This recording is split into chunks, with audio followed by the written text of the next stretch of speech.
Shawnelle here from Future Fashion Designers in Mooresville, North Carolina. Monday is Martin Luther King Day.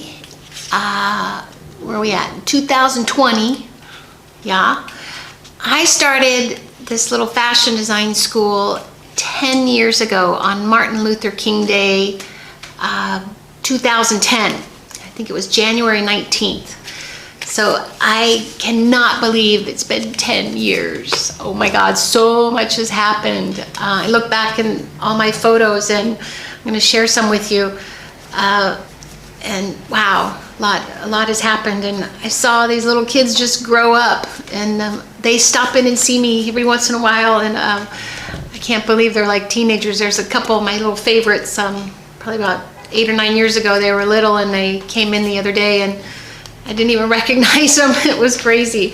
But I thought I'd share with you a little bit about how this whole school has evolved and kind of where it came from, why it started. I'm a costume designer out of Los Angeles, where I started doing that in 1997. I was actually a fashion designer before that, and I loved my job. I'm not doing it so much anymore. I kind of got really involved here, and was just doing costume design movie after movie. I was doing the little budget movies. I wasn't in the big budgets yet. I was working on it. And the recession, as you know, was hitting like 2008, 2009. And I had a boyfriend at the time, and he was moving to the East Coast. And he said, "Do you want to go with me?" And I was like, I was kind of going back and forth. And I just fell in love with this area. And probably about a year later, I thought, okay, I'll move out. And I kept my apartment for a while, and I was going back and forth, and wouldn't you know, as soon as I move here, I get a movie in LA. So that's what happened. I was shooting a movie called 10,000 Days, and it was really fun. I actually got nominated for a Webisode Academy Award on that, and I had to fly out to Las Vegas like a year later, and I didn't win, but it was so great to be nominated. That's what they say all the time, I guess. But it really was. And I ended up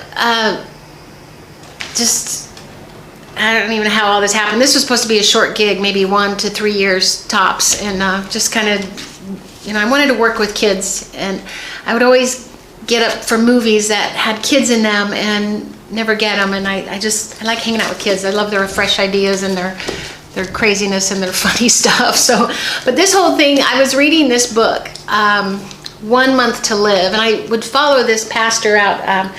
He was on TV, and so when I was in California, I'd watch him on Sundays once in a while. And when I had moved here, I knew he had written this book, and I was like, I'm not getting another book. I read too many books.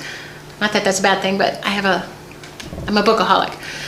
So we found the Cove Church, and we were walking by, and Dan at the time said, "I'll get it for you." And I'm like, okay. So I started reading it, and then ironically enough, I was going back and forth to Reno, Nevada, where my dad lived. He lived in this little small town, and he was just starting chemo for lung cancer, and they didn't give him long to live, although he surpassed them, of course, like 3 years versus the 3 months they said he had. And I was reading this and hiding the cover from him. And I was in the middle of reading this, and just somehow a question was asked in here, and I can't to this day remember what it was. And it was like, I want to work with kids. I want to teach them my craft. And I remember one part in here said, God's going to ask you when you get to the pearly gates, what did you do with the gifts, God? What did you do with the gifts I gave you? And I'm going to say, I don't know. Made a lot of movies with it. Just my costumes are out there. They'll always be there. I did Kung Pao Enter the Fist. That became a cult classic. So my costumes will be there. Silly movie. That was a fun one. But I don't have any kids of my own, so I thought I wanted to pass on my sewing abilities.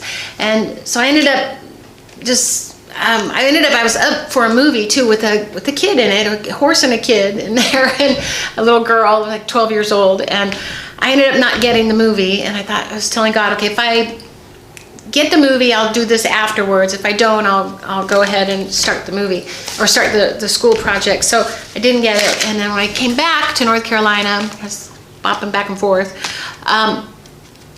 I'll get it started. So it was supposed to open November 2009, and it's just a lot more paperwork than I thought. Oh my gosh, I hate paperwork. That's why I don't sell anything, because I hate paperwork. I think I started in January 2010, and we started. I ended up having a little problem with finding a place. I found a great place, and when I was in California, it kind of fell through. And then my boyfriend at the time, who was my fiance, him and his lovely daughter were searching the town and found my place, 123 North Main Street.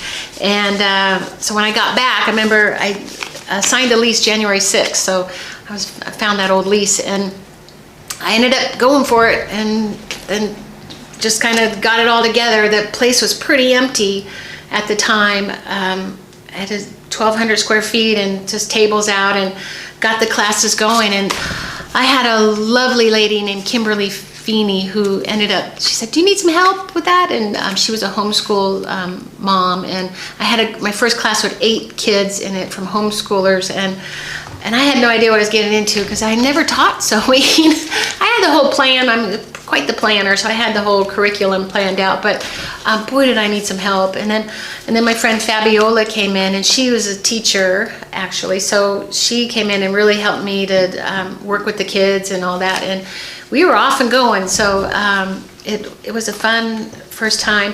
And then I think I was here for a couple months, and then I had to go back to do that movie 10,000 Days. I don't know, it happened in several parts, but that was so much fun. We were shooting on a green screen with, we had John Schneider in it, and it was all fake snow, and I remember it was really hot outside, and all the actors were bundled up, and they kept the studio stage freezing cold, and we were freezing in there, the crew was, but it was a lot of fun. And then I came back, and then Fabiola said, "You gotta get ready for summer camps." And I'm like, "What?" Because there's a lot of kids in this town, and they do summer camps. So I was like, okay, summer camps. And was doing that. I remember then having to leave for like a real quick weekend to go back to San Diego. I was asked to be on a panel at Comic-Con for the 10,000 Days movie, and I was on the costume designers panel there, and nobody really knew about this movie at that time, but it was so like Ice Agey kind of thing, so just the costumes, the Comic-Con people liked it, and I didn't get asked a lot of questions because nobody really knew the movie, but they showed the clip of it and everything, and that was really fun.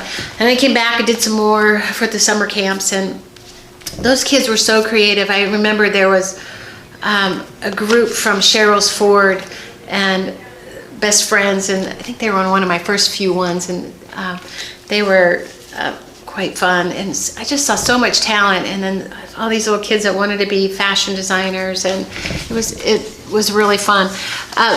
After all that summer camp stuff, I ended up starting the fashion club.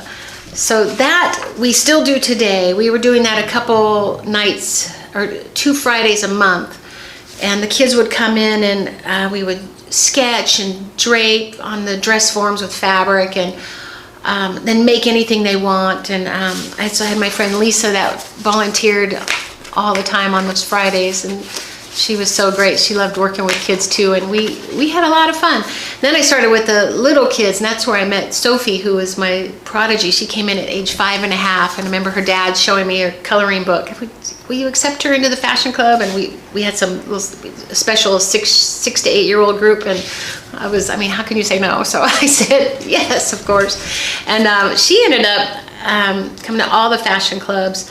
Then I taught her to sew in a summer camp around 8, and now she's 13 now, and she started her own business. She was sewing purses and wallets, and they were great. I'm amazed. My whole background is dresses and stuff, and I've never really made purses and wallets and stuff, so I would look at them and go, how did you do this? It was crazy. We even got her on the in the newspaper.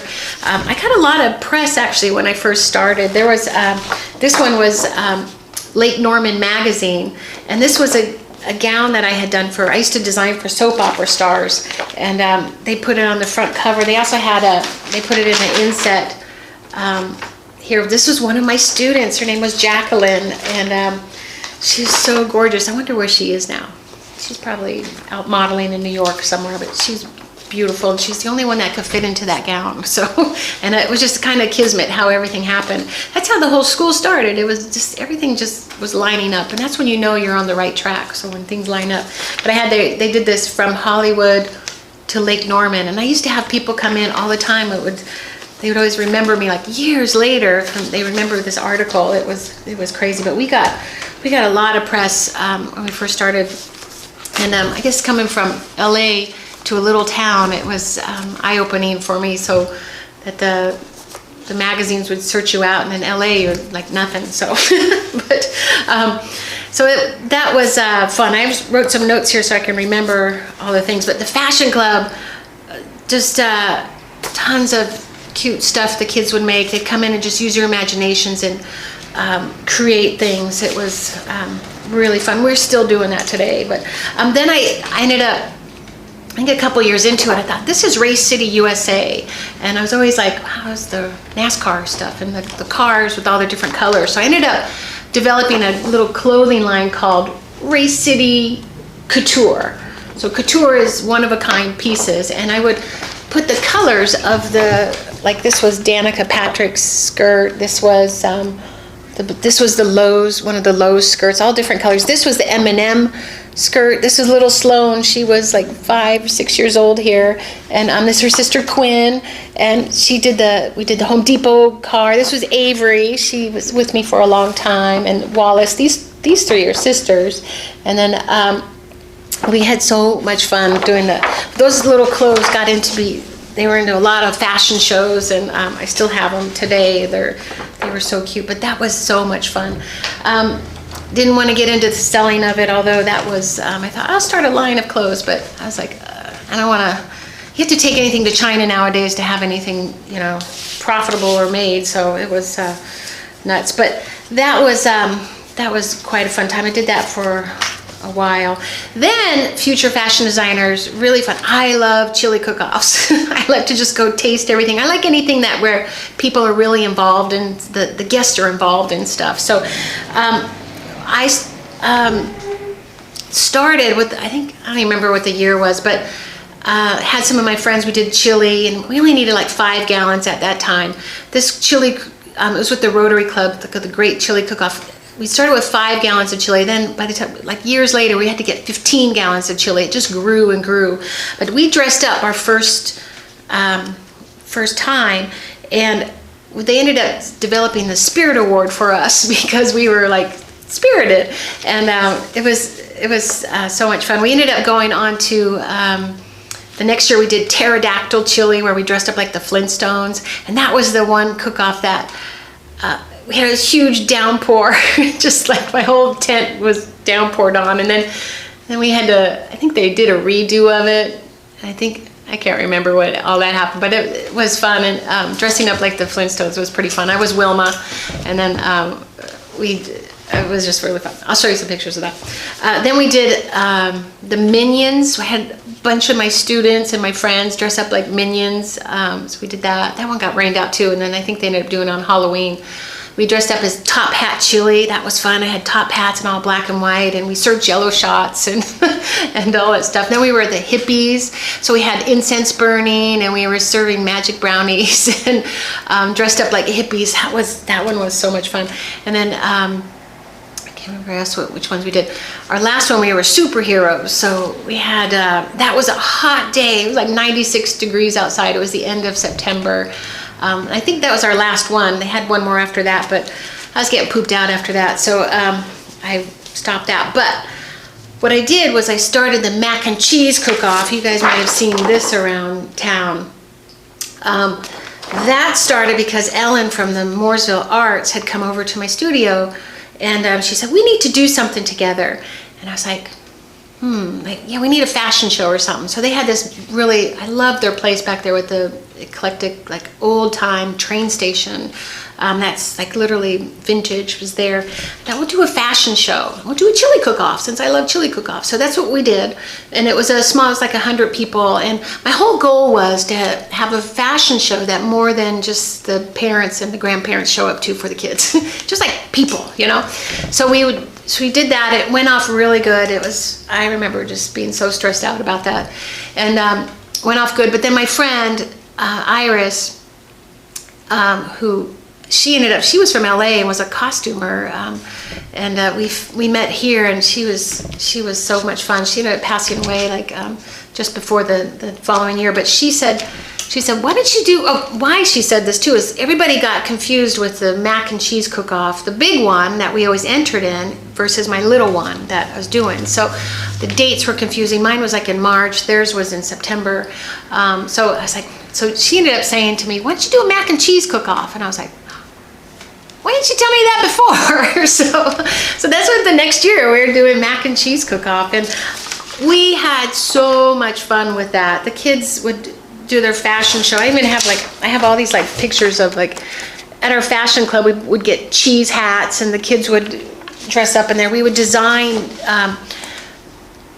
garments inspired by mac and cheese. Like we'd have ballerina mac, glamour mac, Hollywood mac, butterfly mac. And I'm a costume designer, so I thought let's really make this fun. And so they would model their own things in the beginning of the show, and then we'd do this really fun ending part.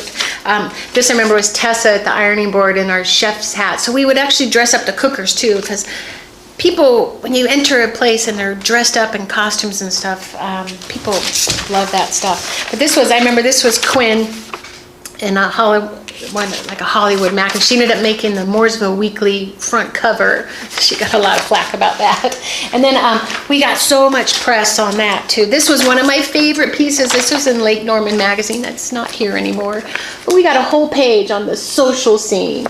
And this was it Mara and Lauren Gregory? These are two skirts that they made themselves and were on stage. And then we got like all this, all the press with the fashion show with the kids on it, and they just loved. This was another one that I laminated here, and this was their sketches. So they would sketch out the designs and all, and then I would make the mac and cheese, and then they would model their own things, and then we would also model the Race City Kids stuff, and we had that mac and cheese thing was really fun. I didn't do it last year because I just was really tired out. We actually grew much bigger, and we had to go down to the Merino Center.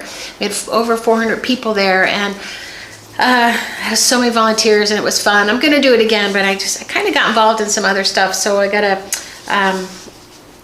get back to it, and I'm kind of trying to think of another way to do it. I want to do it outside, but the weather always kills me, and do a big tent and bring that back. So I am working on that one. Then I think in 2014 or 15, I actually in 2014 went and did a movie in Atlanta called The Sunday Horse, and I didn't get any good pictures with that because it's kind of like I was coming back on the weekends. It was crazy, but I had two Kelseys taking over my school, and they were wonderful. They were both like early 20s. They're both from design colleges. I don't know if they were still in college, but they were just wonderful. So I wrote some notes here to keep me on track. I started this thing called Project Sew Way, and it was sewing kits that went to kids' homes, and started that for a while, and that was fun, but it was a lot of work, and the only person, the post office, they're expensive. It just cost a lot of money to do all that, but wanted to keep kids sewing, so it was called Sewing Kits with All the Bits. And I had a really favorite student here, Lily, who came in. They're here for a short while from England, and her father came up with that, sewing with all the kits with all the bits, because English, that was funny. So that was my little tagline. That was good. then, let me see, I started, and we were doing their summer camps, and it was a couple years ago. The kids were talking about all the YouTube channels and how they were doing upcycling and recycling. So I started a YouTube channel. It was called So Shawnelle, and I'm still doing that today. I do some ice upcycles. There's actually the dress behind me. That used to be culottes. So the culottes got turned into a top, which was really fun. And I had some of my students do them with me. I had like 5 of these. I had bought them from the FIDM scholarship school. That's where I went to design school, and they would sell all these things for like $1 a piece and stuff. So I'd buy a lot, and then I thought we could, do challenges with these. And then I had an intern here last year named Sydney, who's in design school now, and we would do some together. And I thought that'd be great practice for her to kind of think outside the box and how you can turn things around. So you got to check out my So Shawnelle YouTube channel. Please subscribe. So I think I'm up to 106 subscribers, and turn things into other stuff. And then I also have a sew bits on there where I'm doing little mini sewing tips to learn how to do that. Let me see, what else last year I moved to a new place. So we were there about 9 years, 123 North Main. And this little shop came up for rent, 122 South Main, and a third of the size smaller than that place. And I was like, the place, I was always cleaning it out, and I wanted to start doing online classes. So I cut the string there and I moved. It was really hard to tell my great landlord that I was moving, and I was there for so long. But I wanted to just kind of make it smaller, not concentrate so much on there. And then so I ended up doing that. It was hard to move, all that stuff. I always used to look at that place and go, if I ever have to move, this is gonna be nuts. but I did it.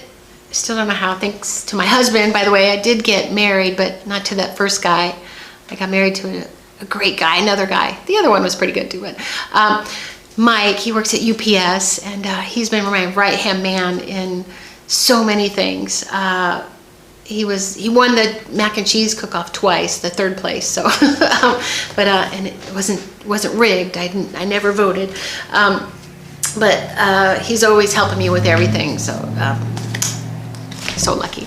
So anyway, so we moved, and then we had to paint this whole place. It was like dark colors. We painted it, and I did a montage in the bathroom with fashion sketches. It's pretty fun, and we've been here for a little over a year now, and it's good. I'm getting used to it. It took a while, and it's been a lot better for videotaping and not spending so much time on cleaning and everything, and all that. So got that moved. So I'm doing all my online classes. I just started, and I have out there they're free classes. If you go to our website, go to online classes. I got fashion lingo. Be in the know, like what are all the words that you hear in the fashion industry. And then I've got 9 steps to succeed as a designer. Great tips. I remember I got those from years and years ago. Now I have a new one called Sewing Lingo. That should be out next week. And those are all the things you see in the pattern instructions that people, they just put the word in there, and like new sewers are like, what? So, and then I'm turning my whole beginner sewing class into an online class. I've been working on that for a while, and it's a lot of video posting, editing, so I've become good at all that stuff. Oh, what are you gonna do? Now I am, let me see, I am doing, what am I doing now? Let me see, I am doing retreats. So I've got, this came into my mind last summer, because I wanted to go to a retreat and I couldn't get in. It was sold out, and it was a big one. It was, they were up in New York, and I always wanted to camp when I was a kid, and I never did go to an away camp. So I put on here, because adults want to camp too. So we rented this amazing log cabin in Cheryl's Ford. It's got its own little peninsula there. Beautiful, beautiful home. And it's just through Lakeation, so it's not an Airbnb. Nobody lives there, and it's like a retreat home. And we made it into a sewing retreat for people who love to sew fashion. We had our first one in October, and it went really well. So much fun. Got some great testimonials from there, and the ladies had a great time. And then we thought, we're going to do it again. So we're doing it at the end of April, first week of May, and then we're going to do it again in October. Try to shoot for twice a year. I'm not sure how I might just do once a year. I got to see how that goes. So this is my little booklet on the activities. We did fashion painting, fashion Pictionary, but the ladies actually wanted to sit and chat for a while instead of playing fashion Pictionary. But thought we could do that while we did that. So I invented the whole game. I wrote it all up and stuff. Beautiful sunrises and not the sunsets, but just so much fun. I really, really enjoyed it. So I'm doing those retreats. That's my new thing. That's why the mac and cheese cook-off got put on hold for a while, because that was a lot of planning. Oh my gosh. And but now I'm doing another thing, and I'm actually a teacher at the Original Sewing and Quilt Expo. I went to this in Raleigh last year to check it out. I had no idea these things existed. I spent my world in costume design. And there's this whole sewing world out here, and there's a lot of sewing groups, and I had no idea so many people were sewing that much. So I must have taught thousands of kids and people to sew. I can't even fathom it. Just summer camps alone is crazy. But this one's in Atlanta, and I'm teaching 3 classes. I actually made it to, look, it says Shawnelle Cherry right there. So I teach teaching, I can't remember what I'm teaching. Give fashion upcycling a try, expanding, or like creativity, expand your thoughts for creative sewing, and then also discovering sewing. So to kind of show what people can make out there and stuff. And then I think I'm going to be doing a thing on working in the movies. So if you're a really good fashion sewer, there's so many costume designers that need help out there for sewing and all that. So there's all that. I think I showed you everything. I actually even had my Costume Designers Guild has a magazine. This is a printout for it. They did a write-up about my school, and this was in April 2015. This was me over in Comic-Con with Pumpkinhead right here, and then this is me with the kid on the floor at Kids with the Fashion Club and some of that. But that was and then the kids draping and that stuff. So that was really an honor to be spotlight on Shawnelle Cherry. And there, a lot of the members probably they're like, who are you? Because I've been kind of gone for a while. But I actually am going to Los Angeles next week for the Costume Designer Guild Awards. And we're going to have fun there. And then first year I get to actually go, I have FIDM, my school, does this big exhibit, an opening party for all the costume designers that are nominated, and I actually get to go both events this year. I'm so excited. It's going to be a busy week.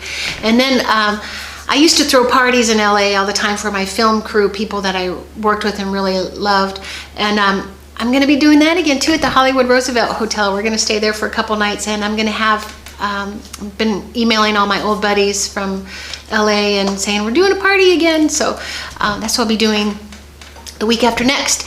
And we continue on. So 10 years at Future Fashion Designers. I can't even believe that. I'm not one to keep doing things over and over again, but as long as I keep changing things up, I'll stay. I love my little studio here, and keeps me sewing, as long as we can keep kids sewing and teach them how to, make some clothes and stuff. It's so rewarding when you make something yourself and you go, look, I made this myself. So maybe some of them will go into the movie career like I did, and maybe become designers. I actually have a young man in one of my classes, and I told him most designers out there are men, so don't be afraid to come to school where you think it's all girls. So anyway, so check out the website, Future Fashion Designers, for anything new, and come by and see me. I'm here a lot on Mondays and Tuesdays, Saturdays. The other days I'm usually editing or doing something else, but thanks for all your support with Future Fashion Designers, and we'll see you soon.